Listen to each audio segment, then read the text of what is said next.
এখানে প্রধান উপদেষ্টার তরফ থেকে নির্বাচন এগিয়ে নিয়ে আসার ব্যাপারে যে শর্তের কথা বলা হচ্ছে সেখানে রয়েছে সংস্কার এবং বিচারের ব্যাপারে যথেষ্ট অগ্রগতি।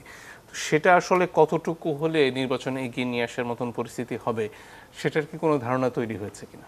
ধন্যবাদ আপনাকে। বিচারের ক্ষেত্রে তো এটা আমরা সবাই জানি যে বিচারের অগ্রগতিটা একটা দৃশ্যমান অগ্রগতি, যেটা অনেকে বলছেন যে বিচার তো দৃশ্যমান আছে, বিচার আপনার সরাসরি টেলিভিশনে প্রচার করা হচ্ছে, তাহলে দৃশ্যমান অগ্রগতি বলতে আমরা কি বোঝাচ্ছি?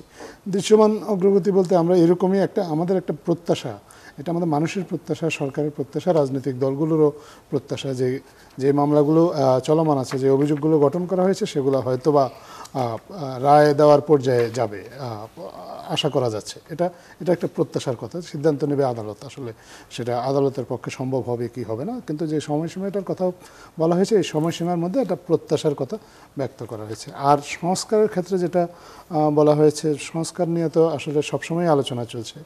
এখন রাজনৈতিক যেহেতু বিএনপিও তারা অনুরোধ করেছে নির্বাচনটাকে এগিয়ে আনতে, এটা তাদের দিক থেকে এই অনুরোধটা ছিল। প্রধান উপদেষ্টা তো এর আগে একটা সময়সীমা বলেছিলেন, সেখান থেকে এগিয়ে আনার যেহেতু তারা একটা অনুরোধ করেছেন, আমরা মনে করি যে তারাও এখন আরও সক্রিয় হবে।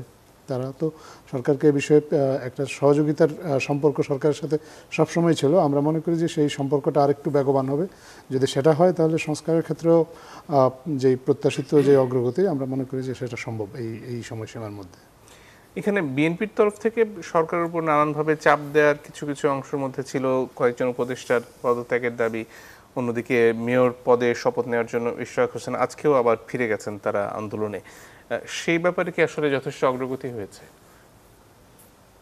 ইশরাক হোসেনের বিষয়টা ওখানে কোনো আলোচনা হয়নি যতটুকু জেনেছি।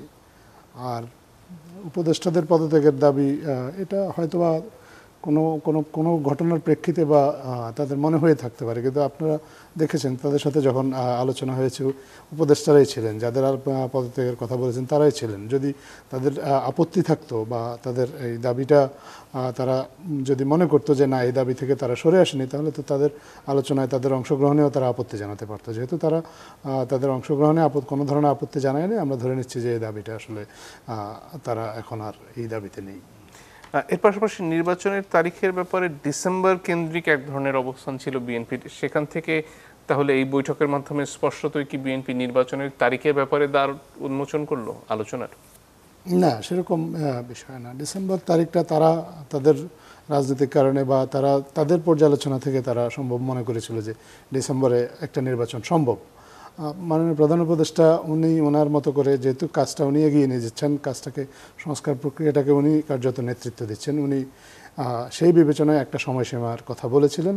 কিন্তু বিএনপির পক্ষ থেকে ওনার সাথে যখন আলোচনা হয়েছে তখন অন্তত তারা হয়তো বা মাননীয় প্রধান উপদেষ্টাকে বোঝাতে সক্ষম হয়েছেন যে তারা যদি সহযোগিতার মাত্রাটা সবাই যদি আরেকটু বাড়ায় বা সবাই মিলে যদি আসলে একসাথে কাজ করে, তাহলে এটা এই আরও 1-2 মাস আগেও সম্ভব।